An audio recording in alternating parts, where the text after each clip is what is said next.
দাবি এক দফা এক, মুখ্যমন্ত্রীর পদত্যাগ, চটে বেঁধেছে বাঙালি ঘটি, চটে বেঁধেছে বাঙালি। বাংলার জনজাগরণ, নবজাগরণ আপনারা দেখে নিয়েছেন। কি কাণ্ডটাই না আজকে হলো যুবভারতী ক্রীড়াঙ্গনের সামনে, সল্টলেক স্টেডিয়ামের বাইরে। বাঙাল ঘটি এক হয়ে চটিকে কাঁপিয়ে দিয়েছে। পুলিশ ব্যবস্থা নিতে পারেনি। সেই পুলিশ বিনীত গোয়েলের কলকাতা পুলিশ, যারা আরজি করের দিন শান্তির ছেলেদের আক্রমণে মহিলাদের বাথরুমে লুকিয়ে পড়েছিল। আজকে দেখলাম একদম লাঠি সোটা বর্ম হেলমেট পরে তাদের বিরুদ্ধে দাঁড়িয়ে রইল যারা একেবারে শুধুমাত্র দু একজনকেও ফ্ল্যাগ নিয়ে এসছে ইস্টবেঙ্গল এবং মোহনবাগানের সমর্থক। হাজারে হাজারে পুলিশ। পুলিশ নেই বলে মমতা বন্দ্যোপাধ্যায় সরকার যুবভারতীর মোহনবাগান ইস্টবেঙ্গলের ডার্বি ম্যাচটা বাতিল করে দিল। কেন বাতিল করেছে আপনারা সবাই জানেন। মাঠের মধ্যে প্রতিবাদ আন্দোলন যাতে এই গোটা ভারতবর্ষের মধ্যে ছড়িয়ে না পড়ে, শুধুমাত্র সেই কারণে পুলিশি ব্যবস্থাটা অজুহাত ছিল। আজকে হাজার হাজারে পুলিশ দেখে আমরা সেটা ধরেও ফেলেছি। খুব খুশিতে ছিলাম। অনেকে আমাকে বলেছিলেন বাংলার মানুষকে আর জাগানো যাবে না, ভাতা অনুদানে ডুবে আছে, তবু 2 বছর ধরে চিৎকার করে গেছে।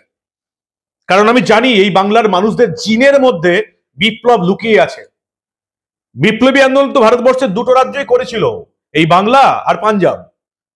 তাই জিনের মধ্যে যাদের বিপ্লব লুকিয়ে আছে, আন্দোলন লুকিয়ে আছে, তাদেরকে শুধু জাগাতে হবে। 2 বছর ধরে চিৎকার করে গেছে। বাড়ির লোক অব্দি বলতো বাংলার মানুষ আর জাগবে না রে, ভাতা অনুদানে শিরদাঁড়া বেঁকিয়ে নিয়েছে, আর হবে না।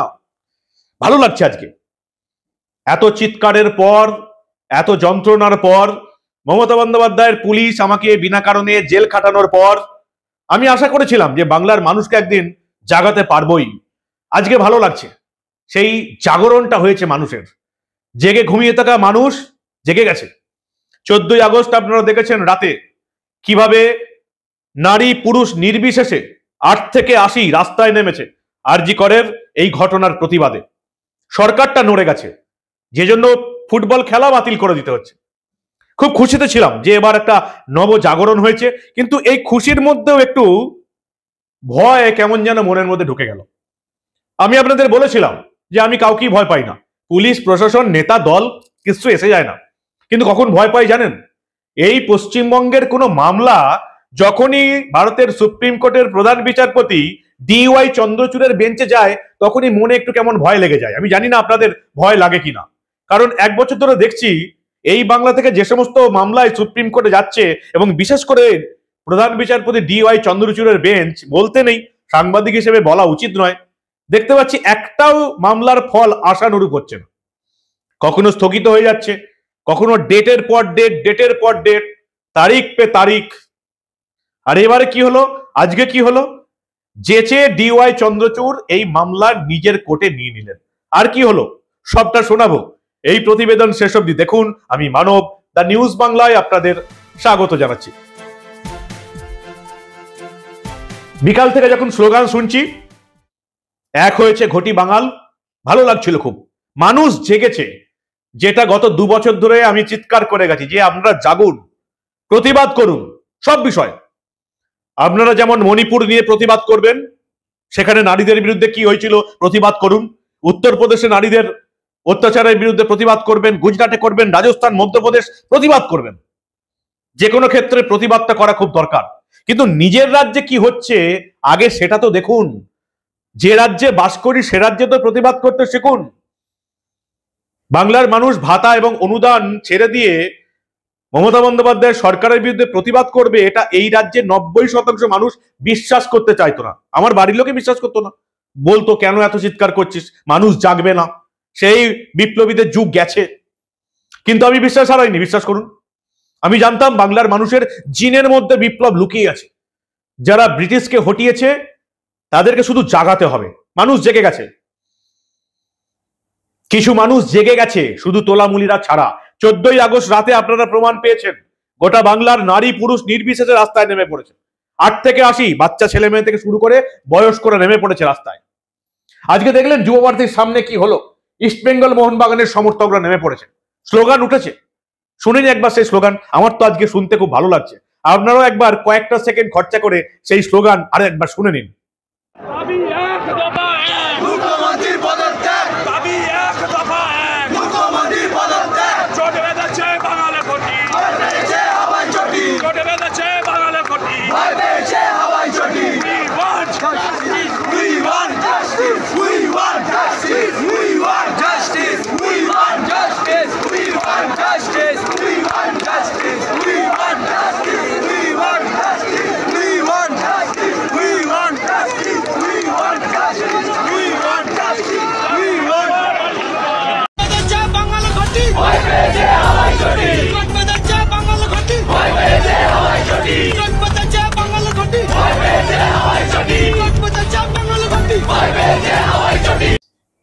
দুপুর থেকেই খুশিতে ছিলাম। ইস্টবেঙ্গল মোহনবাগানের মরণপণ লড়াই দেখলাম, পুলিশের সঙ্গে লুকোচুরি দেখলাম, মহিলা সমর্থকদের লাঠি পেটা করা দেখলাম। কিন্তু তারপরেই যেই খবরটা পেলাম যে সুপ্রিম কোর্টের প্রধান বিচারপতি DY চন্দ্রচূড় স্বতঃপ্রণোদিত হয়ে, মানে নিজের জেচে এই আরজি করের মামলাটা নিজের এজলাসে নিয়েছেন। প্রধান বিচারপতির ডিভিশন বেঞ্চে আগামী মঙ্গলবার, সোমবারে ছুটি আছে, আগামী মঙ্গলবার এই মামলাটা উঠছে। 3 বিচারপতির ডিভিশন বেঞ্চ কারা আছেন সেখানে? প্রধান বিচারপতি DY চন্দ্রচূড়, JB পারদিওয়ালা এবং মনোজ মিশ্র। জাস্টিস মনোজ মিশ্র, জাস্টিস JB পারদিওয়ালা এবং প্রধান বিচারপতি জাস্টিস DY চন্দ্রচূড় বেঞ্চ এই আরজি করের মামলাটা শুনবে। কারা, কেউ কি মামলা করেছিলেন সুপ্রিম কোর্টে? না, না রাজ্য সরকার, না বিজেপির তরফ থেকে, না CPM এর তরফ থেকে, না কোনো দল, কেউ করেননি। শুধু দেখতে পেলাম দুজন আইনজীবী, উজ্জ্বল গৌড় এবং রোহিত পান্ডে বলে দুজন আইনজীবী প্রধান বিচারপতির এজলাসে দৃষ্টি আকর্ষণ করলো যে একটু দেখুন কি চলছে এই বাংলায়।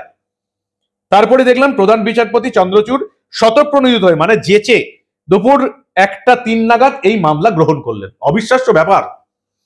প্রধান বিচারপতি DY চন্দ্রচূড় নিজে জেচে স্বতঃপ্রণোদিত হয়ে এই আরজি করের মামলা, এই বাংলার মামলাটা গ্রহণ করলেন। মঙ্গলবারে শুনানি। ইতিমধ্যে আপনারা জানেন এই মামলাটা এই রাজ্যের কলকাতা হাইকোর্টের প্রধান বিচারপতির ডিভিশন বেঞ্চে চলছিল এবং এখানকার প্রধান বিচারপতি যিনি আছেন TS শিবজ্ঞানম, তিনি মমতার পুলিশের উপর থেকে বিশ্বাস হারিয়ে CBI এর হাতে দায়িত্ব দিয়েছে। CBI এই 2-3 দিন হলো তদন্ত শুরু করেছে। সন্দীপ ঘোষ আরজি করের প্রাক্তন অধ্যক্ষ, তাকে জেরা করা চলছে, যে কোনো মুহূর্তে গ্রেফতার হয়ে যাবে। হঠাৎ করে সুপ্রিম কোর্ট, এই রাজ্যের কলকাতা হাইকোর্টের প্রধান বিচারপতি, যেখানে CBI নির্দেশ দিয়ে দিয়েছে, তারা 2-3 দিন হলো তদন্ত শুরু করেছে, জেচে স্বতঃপ্রণোদিত হয়ে কেন DY চন্দ্রচূড় এই মামলাটা নিলেন সেটা আমি তো বলতে পারবো না, কারণ আমি আইনের বিশেষজ্ঞ নই। 2-1 আইনজীবীকে জিজ্ঞেস করলাম কি হলো ব্যাপারটা। প্রধান বিচারপতি TS শিবজ্ঞানম, কলকাতা হাইকোর্ট, তার এজলাসে মামলাটা চলছে, আবার স্বতঃপ্রণোদিত হয়ে DY চন্দ্রচূড় কেন নিলেন? আইনজীবীরা যেটা বলার চেষ্টা করলেন যে এই মামলাটা এখন গোটা ভারতবর্ষে ছড়িয়ে গেছে, গোটা ভারতবর্ষ দেখছে এই রাজ্যে কি হচ্ছে, প্রতিবাদ আন্দোলন, মানুষ রাস্তায় নেমে পড়েছে, তাই DY চন্দ্রচূড় এই মামলাটা নিয়েছেন। অন্য যে কোনো ক্ষেত্রে হলে, অন্য যে কোনো রাজ্যের ক্ষেত্রে হলে তারা খুব বেশ আশা পেতেন, বুকে বল পেতেন। প্রধান বিচারপতি নিজে এই মামলা নিচ্ছেন। কিন্তু আমরা তো আবার ওই কি যেন বলে না, গড়পড়া গরু সিঁদুরে মেঘ দেখলেই ভয় পায়। আপনাদের কি এই নিয়ে চিন্তা ভাবনা আমি জানি না, আমি তো ভয় পাচ্ছি। কারণ আজ অব্দি গত 2 বছরে এই বাংলা থেকে যে কটা মামলা প্রধান বিচারপতির বেঞ্চে গেছে, একটাও আশানুরূপ রেজাল্ট আমরা পাইনি। বেশিরভাগ ক্ষেত্রে স্থগিতাদেশ হয়ে গেছে, বেশিরভাগ ক্ষেত্রে তারিখ পে তারিখ দিয়ে মামলা। মনে আছে আপনাদের? তারিখ পে তারিখ, তারিখ পে তারিখ। 2025-এর কবে এই মামলাটা উঠবে, যারা ডিএ নিয়ে আন্দোলন করছে তারাই মাঝে মাঝে ভুলে যায়। তারপরে এই যে 26,000 চাকরি বাতিল হয়ে গেল, সুপ্রিম কোর্টের নির্দেশে এই রাজ্যের হাইকোর্ট এই মামলাটা শুনলো। তারা সুপ্রিম কোর্টের বেঁধে দেওয়া তারিখ অনুযায়ী রায় দিল। 26,000 চাকরি বাতিল হয়ে গেল। কেন? কারণ কারা আসল, কারা নকল, কারা চোর, কারা সৎ খুঁজে বের করা গেল না, সব নষ্ট করে দিয়েছে মমতা বন্দ্যোপাধ্যায় সরকার, SSC। মামলাটা সুপ্রিম কোর্টে গেল, স্থগিতাদেশ হয়ে গেল। সুপ্রিম কোর্টের নির্দেশে কলকাতা হাইকোর্টে মামলা চলছিল, যেই সুপ্রিম কোর্টে গেল স্থগিতাদেশ হয়ে গেল। সেই মামলা আবার কবে কি হবে কেউ জানে না। মানে প্রধান বিচারপতি DY চন্দ্রচূড় দেখলেই এখন আমার মনের মধ্যে ভয় হয়ে যায়। এই গেল মামলাটা, বেশ তো চলছিল। CBI 3 দিন হলো তদন্ত শুরু করেছে। এই রাজ্যে কলকাতা হাইকোর্টের প্রধান বিচারপতি TS শিবজ্ঞানমের বেঞ্চে মামলাটা চলছে। হাইকোর্টের দেখভালে CBI মামলাটা চলছে। তারপরে কি এমন হলো জানি না, হয়তো ফলাফল ভালো হতে পারে। প্রধান বিচারপতি, সুপ্রিম কোর্ট, DY চন্দ্রচূড়ের বেঞ্চ স্বতঃপ্রণোদিত হয়ে জেচে এই মামলাটা নিয়েছে। আশা করে যে ভালো হবে। 3 বিচারপতির ডিভিশন বেঞ্চ, আরেকবার বলি আপনাদের, justice DY Chandrachud, JB Pardiwala, Manoj Mishra মঙ্গলবার শুনবেন এই মামলাটা। আমি জানি না এরপরে আর কি রায় হতে পারে। CBI তো অলরেডি তদন্ত করছে, এরপরে কি হবে? মমতা বন্দ্যোপাধ্যায় সরকারের গাফিলতি, পুলিশের কিছু না করা, রাতারাতি বডি পুড়িয়ে দেওয়া, আরজি কর ভেঙে ফেলা, অধ্যক্ষ সন্দীপ ঘোষ যাকে CBI জেরা করছে, যে কোনো মুহূর্তে গ্রেপ্তার হবে। হয়তো এই প্রতিবেদন করার সময় গ্রেপ্তার হয়েও যেতে পারে, জানি না আমরা, গ্রেপ্তার হবেই। তাকে রাতারাতি আবার অন্য জায়গায় পোস্টিং দেওয়া মমতা বন্দ্যোপাধ্যায়ের। আরজি করে ভাঙচুর, মমতা বন্দ্যোপাধ্যায় বলছেন ভাগ্যিস ভাঙচুর হয়েছে এবং পুলিশ খুব ভালো কাজ করেছে, তারা কিছু করেনি। পুলিশ বাথরুমে লুকিয়ে পড়লো, হাসপাতালে ভাঙচুর দেখে মমতা বন্দ্যোপাধ্যায় প্রশংসা করলেন। এত কিছুর পরেও জাস্টিস চন্দ্রচূড় মঙ্গলবারে তার ডিভিশন বেঞ্চে কি রায় হয় আমি জানি না, ওই যে বললাম আশঙ্কা হচ্ছে। সকাল থেকে খুব খুশিতে ছিলাম যে বাংলার মানুষকে জাগাতে পেরেছি। লক্ষ্মীর ভান্ডার গতকাল আমি আপনাদের দেখিয়েছি, লক্ষ্মীর ভান্ডার কন্যাশ্রী নেব না বলছে শিক্ষিকা ছাত্রীরা, তারা বলছে নারীর নিরাপত্তা চাই। 14ই আগস্ট রাতে এত মানুষ, লক্ষ লক্ষ কোটি কোটি মানুষ পশ্চিমবঙ্গের রাস্তায় রাস্তায় নেমে পড়লেন। আজকে দেখলাম একেবারে পুলিশের 144 ধারা উড়িয়ে দিয়ে ইস্টবেঙ্গল মোহনবাগানের সমর্থকরা রাস্তায় নেমে পড়লেন। তারপরেও প্রধান বিচারপতি DY চন্দ্রচূড় এই মামলাটা যেচে নিলেন কেন, সেটা তো আপনারা মঙ্গলবারই জানতে পারবেন। আজকে স্লোগান উঠে গেছে, আপনারা দেখলেন, এক হয়েছে বাঙাল ঘটি, ভয় পেয়েছে হাওয়াই চটি। দফা 1, দাবি 1, মুখ্যমন্ত্রীর পদত্যাগ। এরপরে বিচারপতি DY চন্দ্রচূড়, সুপ্রিম কোর্টের প্রধান বিচারপতি ডিভিশন বেঞ্চ কি রায় দেয় সেজন্য মঙ্গলবারের জন্য অপেক্ষা। আশঙ্কায় আছি, সকাল থেকে যে খুশিতে ছিলাম বাংলার মানুষকে জাগাতে পেরেছি, এখন একটু মনে কেমন কেমন হচ্ছে। জাস্টিস চন্দ্রচূড় তো, আমার তো খুব একটা ভরসা লাগছে না। আপনারা কি বলেন? যদি আমার সঙ্গে একমত হন তাহলেও বলবেন, যদি আমার সঙ্গে একমত না হন, আপনারা যদি মনে করেন যে জাস্টিস চন্দ্রচূড়ের বেঞ্চে এই মামলাটা গেছে তাহলে বড় কিছু হবে এই রাজ্যের ক্ষেত্রে, তাহলেও জানাবেন যুক্তি দিয়ে।